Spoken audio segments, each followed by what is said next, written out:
Peace to all the divine primordial deities. Now, if you are not privy to this information, I suggest just keep it scrolling. I am not here for the dead, I am only here for the awakened.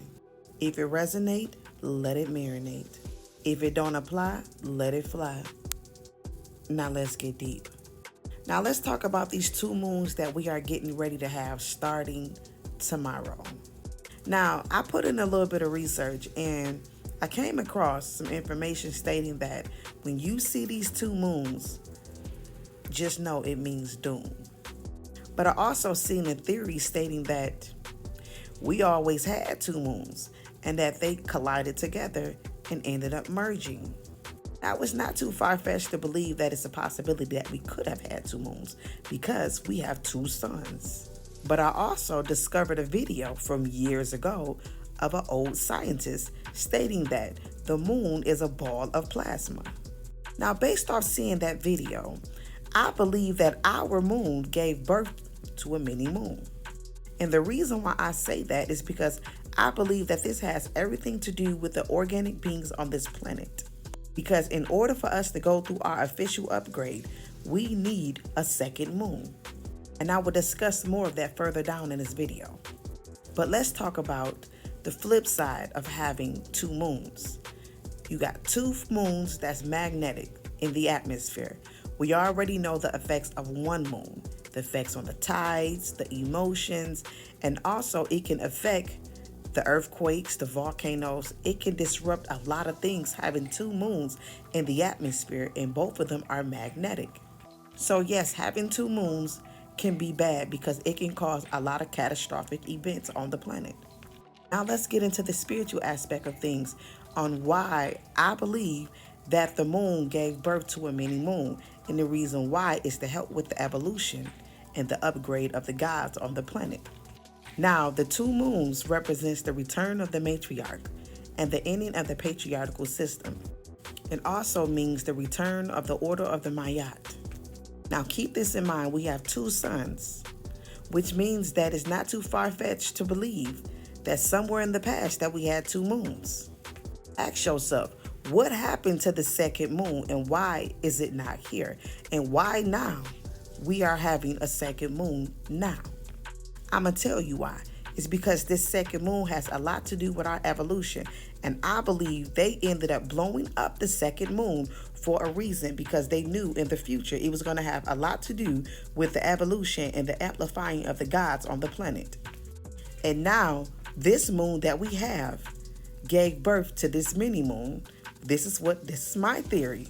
Okay, this is all being done divinely and right on time. Now, the sun will be considered our starter. That's our regenerator. And the moon is considered magnetic, which is our alternator, which is what holds the charge. All of this energy that we've been getting from both of those two suns, we needed our magnetism to be amplified to be able to stabilize all of that energy that had been coming from the sun. And the reason why I believe we have not been able to hold a charge is because we needed that second moon to help amplify our magnetism, to be able to withhold all of the energy coming from the two suns, which means we had two suns, which means we needed two moons. This is why we probably have not been able to hold a charge, my gods. It's because we needed the magnetism from the second moon to amplify us, to help us be able to hold the charge. Now, keep this in mind. The flow of electricity is what creates the magnetism.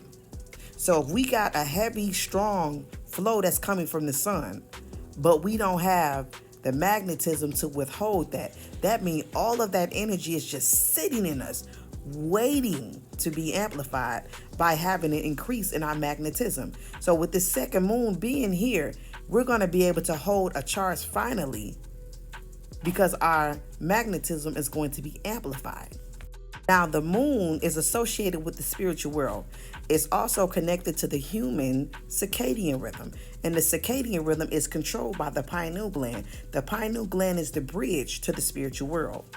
Our emotions is key to our power, because our emotions is connected to the circadian rhythm, which the circadian rhythm is connected to the pineal and the moon. The moon is what illuminates the melanin. We are considered the lunar race, which is the melanin race. It is not the others. The moon enhances the richness of our melanin. It is what illuminates our melanin. The moon is what emulates the phases of melanin. Let me break it down. Our neuromelanin requires darkness, and neuromelanin is produced the most at night. Melatonin. In the daytime, the serotonin is produced, but at nighttime, the melatonin is produced, and it is produced the most at night, under the moon.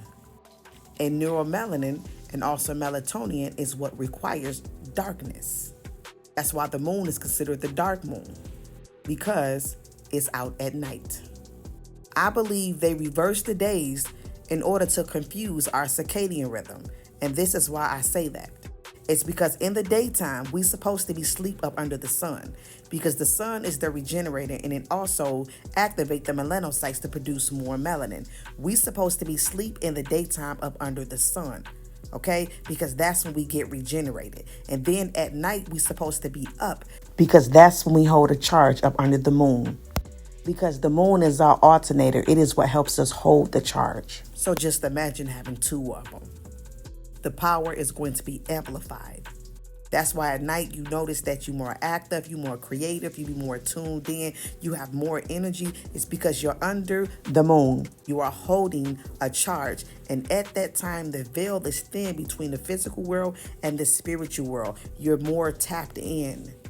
The reason why is because your melatonin is produced and is at its highest at night. And that's when you're more connected to the spirit realm than ever, because the moon is associated with the spirit world. It's also in astrology the symbol of the soul. He's supposed to be in the dark, because that is where our power is at night, in the night, because we can hold a charge under the moon. Now keep in mind, the moon is out in the day and at night. The sun isn't, which means the moon is pulling in energy from the day and the night. That's why you can hold a charge at night, because you are taking all of that energy in and it's illuminating your melanin. The moon is also connected to the awakening of consciousness, which means it's going to be a lot of dead ass people that's about to wake up, because now we finna have two moons. The moon is also connected to the phases of our cycles, the divine feminine. So understand, your emotions is going to be heightened. And you're also going to be tapped into what they call the lunar magic. Because when we are on our cycles, we are more tapped into our psychic abilities and all of our spiritual powers at that time. So for all my divine feminine, just keep this in mind, y'all. Some of y'all might come on to be longer than the other.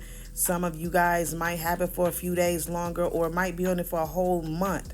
Take this time and utilize this moment and go within, because at this time you're going to be able to tap in and go into the spiritual world. So utilize this time, because your menstrual cycles is a very spiritual heightened time. Now with us having both of these two moons with these two suns, this is what's going to activate and amplify the gods. Now we rise.